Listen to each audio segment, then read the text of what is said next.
José. Fernando, este incidente de Tiananmen Square se puede considerar uno de los grandes virajes de la historia. Ahí, en ese como un punto de torque político en China, que incluso en los Estados Unidos puso de relieve lo que son los imperios. Tienen intereses y no le importa la democracia como tal. Pero en Washington se replicaba. O sea, en Washington, frente a la embajada de la República Popular China, ahí en Washington, se replicaba la plaza y los eventos. Y había banderas y de todo. Importante. Pero hablando del arte, Leonardo da Vinci con ese cuadro de La Gioconda, pero a mí me impresiona más, me impresiona igual, pero la última cena. La última cena, que es una obra llena de misterio. Es como La menina de Velázquez. Ahí el pintor hace tantas cosas, entra la luz, el espejo. A los enanos esos que eran como una especie de bufones de la corte. Y al final se le regala los reyes. Él mismo sale detrás. Sí, y él mismo. él es parte del cuadro. Es como cuando usted lee El Quijote. Cervantes entra dentro de la obra y él se refleja en la obra. Bueno, esto es lo que hace Velázquez. Esto es lo que hace en cierta medida el genio de Da Vinci. Nos permite entrar dentro de la obra y ser parte. Esas son las cosas hermosas del arte. Bueno, algunas cosas. Vamos a lo que venimos aquí, a lo nacional. Voy a quedarme. Les recomiendo hoy el editorial de Estrella de Panamá. La Vuelta al Campo. La Vuelta al Campo de Gerardo Berroa. De ello le voy a hablar. Porque una de las cosas que nosotros tenemos que pensar y replantearnos es nuestra autonomía para producir alimentos. Ahora le hablo sobre eso. Voy a quedarme con dos ideas del discurso, de la intervención, porque no fue un discurso, la conversación informal del presidente de la República con el pueblo panameño ayer. En primer lugar, que será gradual la apertura. Y eso es importante entenderlo, porque aunque haya presiones muy grandes de los sectores económicos, nosotros tenemos que hacer la gradualidad de la apertura pensando en el control del virus y de la salud pública, que es lo que afecta a todos los panameños. Y para eso necesitamos las medidas de mitigación, ahora en términos económicos, a los sectores laborales que se van a quedar sin empleo. Y por eso el modelo de desarrollo que tenemos que hacer en este periodo, en este plan, más que de modelo de desarrollo, tiene que incluir esto, de cómo vamos a resarcir a los que se quedan dentro de la casa para ponerle liquidez en sus manos y puedan impulsar el consumo y mantener la economía a flote mientras dure esta recesión. Entonces, creo que es importante porque en el mundo en este momento lo que se discute, por ejemplo, tan violentamente en los Estados Unidos y tan politizadamente en los Estados Unidos es la apertura.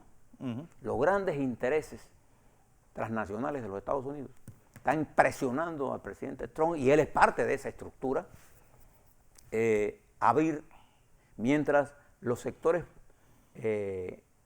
científicos están presionando para que la reapertura sea en función de los intereses de la salud pública. Entonces aquí se ha puesto en controversia dos corrientes y nosotros hemos adoptado, en términos estratégicos, por la corriente que impulsa la apertura teniendo en consideración, gradualmente teniendo en la consideración de la opinión de la salud pública, de que yo respaldo la posición del presidente Cortizo conceptualmente en esto. Dos, no vamos a hacerles, no vamos a retroceder en las medidas. Creo que debemos entender que aunque hemos tenido mejoras y aparecemos como uno de los primeros 14 países que tienen mejor control de esta pandemia, nosotros no podemos dormirnos en los laureles ni echarnos, y por eso estoy en contra de las loas innecesarias en una batalla que todavía no hemos ganado algunas batallas, pero no hemos ganado la guerra. Cuando ganemos la guerra, como panameños nos podemos saludar, porque incluso ya darse las manos y estar dando besos va a ser parte del pasado. Vamos a tener que revisar eso. Y el usar mascarilla va a ser parte del futuro. Para que usted tenga idea de lo que vamos a tener que cambiar. Y creo que en ese momento, entonces, los panameños nos podemos felicitar entre todos. Porque una gran parte de la disminución de no volver esto exponencial ha sido el aporte que ha hecho el pueblo panameño duro.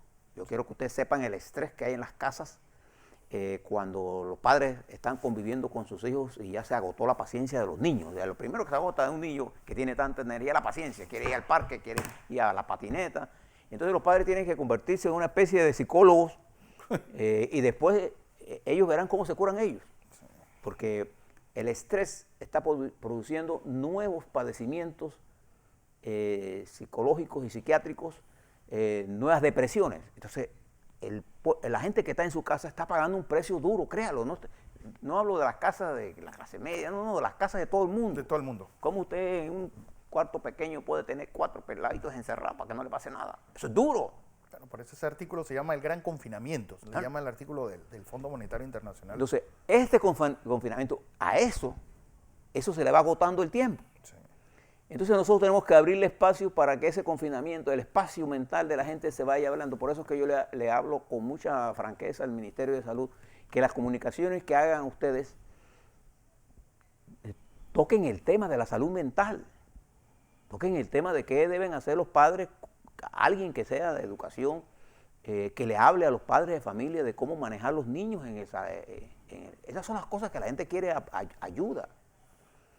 Entonces, creo que cuando esa guerra se gane, entonces nos podemos felicitar entre todos. Ahora, felicitarnos entre nosotros, siempre hay caídos allá, hay caídos en las policías, hay caídas en los médicos, hay caídas en la gente del pueblo, hay gente que está pasando hambre. También. No nos engañemos en esto, y la capacidad de resolverlo se ha reducido. Entonces, yo me siento una profunda tristeza cuando veo esta incapacidad que nos genera el virus, pero siento un reconforta, espiritualmente me reconforta el hecho de la solidaridad que hemos estado nosotros dando entre nosotros. Cada vez que usted se queda en su casa cumpliendo lo que dice el Ministerio de Salud, usted está siendo solidario con su vecino, con el país. Y entonces yo quiero dejarle esos dos pensamientos en su cabeza. No podemos bajar la guardia.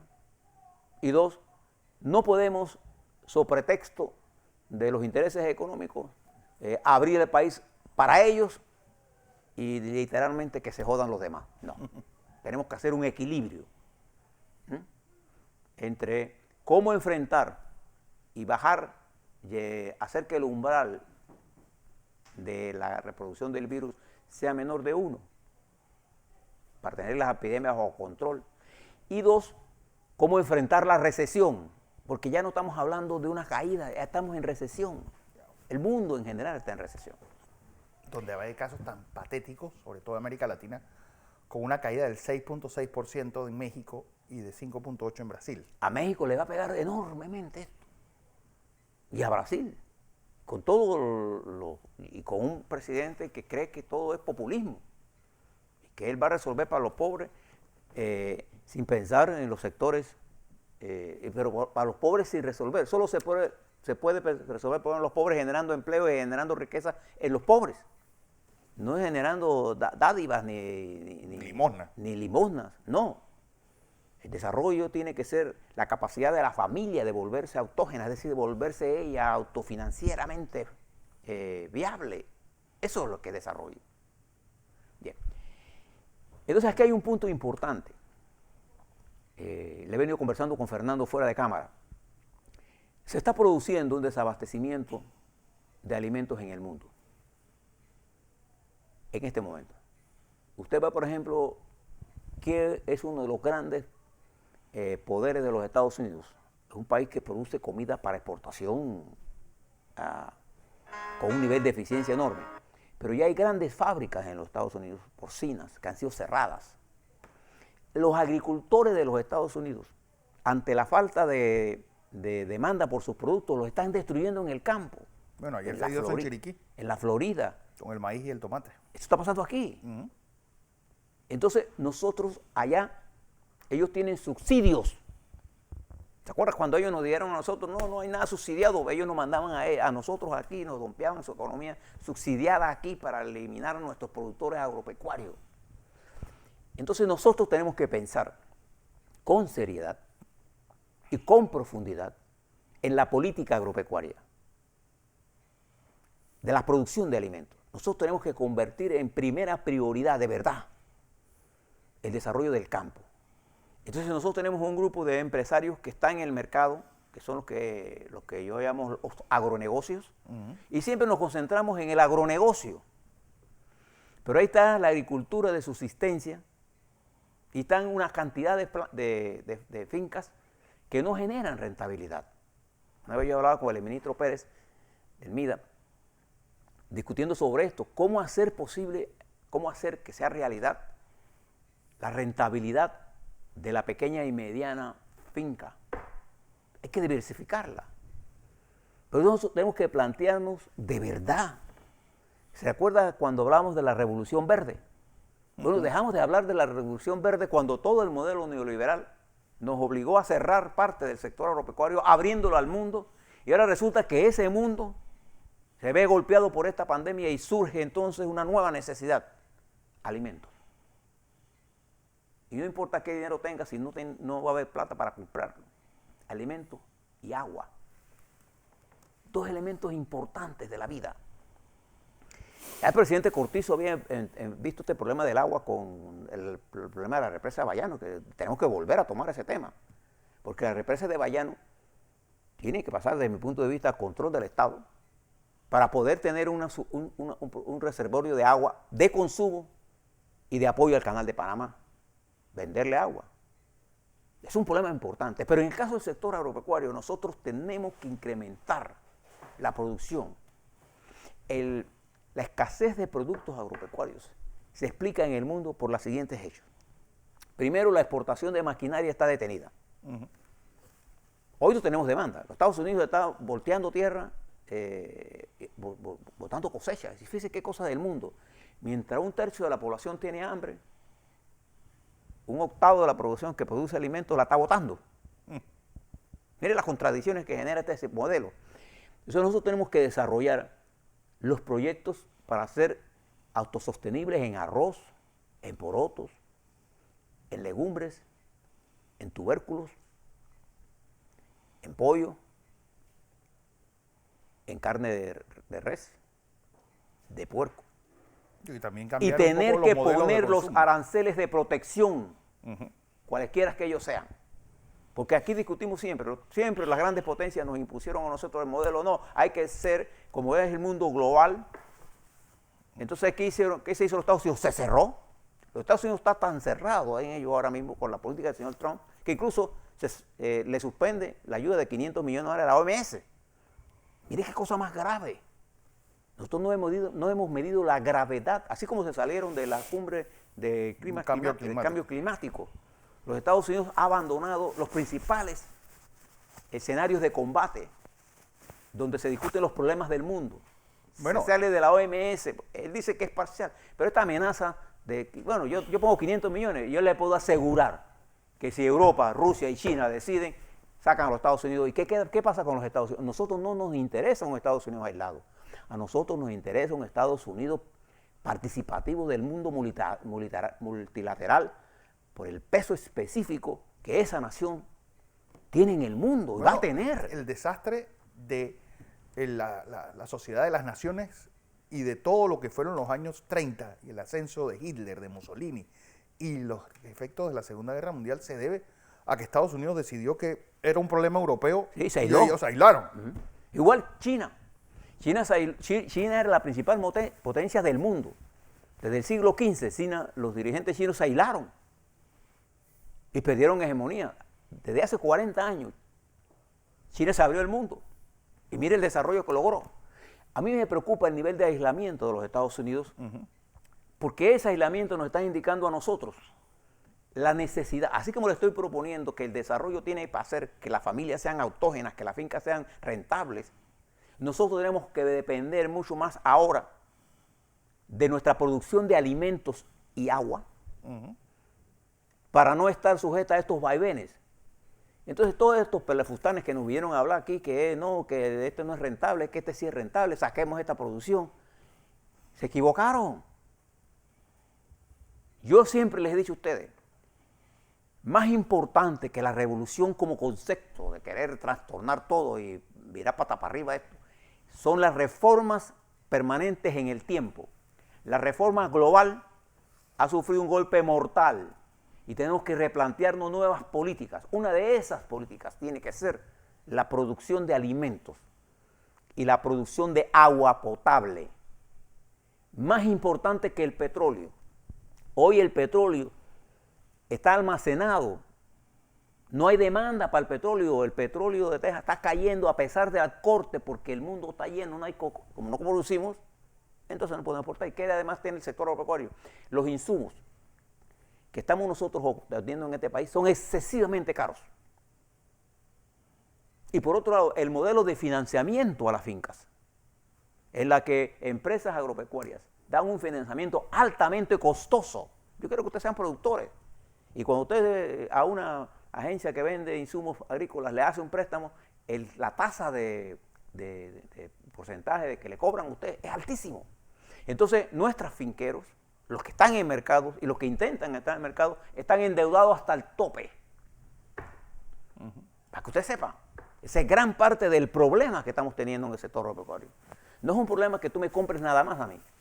El problema es cómo yo hago a los productores objeto de crédito. Si no hago un problema, y entonces, ¿qué pasa? El crédito del sector agropecuario es de corto plazo. Y es comercial, es como si fuera comercial. Entonces, no tenemos un precio de corto plazo. Yo le hablo a la ganadería. El presidente Cortizo sabe de esto. Si yo compro yo tengo una novilla ahora, nace una ternera ahora, esa ternera para que me rinda a mí un beneficio, es decir, que mientras ella crece, está para monta, para preñez, me pasan 2 años, después el ternero de ese, 1 año, y ese ternero otro 1 año y medio, para poder yo sacarlo al mercado, que será el primer producto de esta vaca, pero mi préstamo me lo dan a 18, 2, 4, 5 años, cuando yo necesito préstamo de 10 años. Entonces fíjense lo que hacen en los Estados Unidos, salvaron, en el momento que Trump anuncia la congelación de estos 500 millones a la Organización Mundial de la Salud, que opera en el mundo, anuncia un acuerdo con sus aerolíneas multimillonario. Entonces, ¿qué creen los Estados Unidos que estamos pensando los pueblos pobres del mundo? Está castigando a la Organización Mundial de la Salud, está castigando al mundo. Sí. Por un capricho, por un echarle la culpa a otro. Entonces nosotros, aquellos que nos vinieron con la panacea de la globalización, le tenemos que responder con claridad. Nosotros tenemos que replantearnos la autonomía de nuestras economías en algunos puntos. En otros, la apertura es inevitable. La tecnología, por ejemplo, el comercio, por ejemplo. Nosotros desde el 84 somos una economía abierta. Lo que nosotros hicimos fue que además de eso, destruimos el sector agropecuario durante los últimos 30 años, porque esto no es un problema del año pasado, ni que no. Esto arrancó desde el Consenso de Washington, que estableció un nuevo modelo. Entonces tenemos que replantearnos cosas importantes. Otra cosa importante que tenemos que plantearnos es cuál es el valor que le vamos a dar a la inversión que vamos a hacer en salud pública. Y hablando de salud pública, no solamente en términos de hospitales, camas, investigación, sino la calidad de nuestra universidad. Y la necesidad de centros de investigación.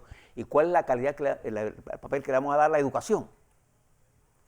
2 renglones importantes. Estas son las cosas que tenemos que plantearnos inmediatamente, compartiendo estos 2 criterios del presidente. Pero estos son los debates que tenemos que hacer.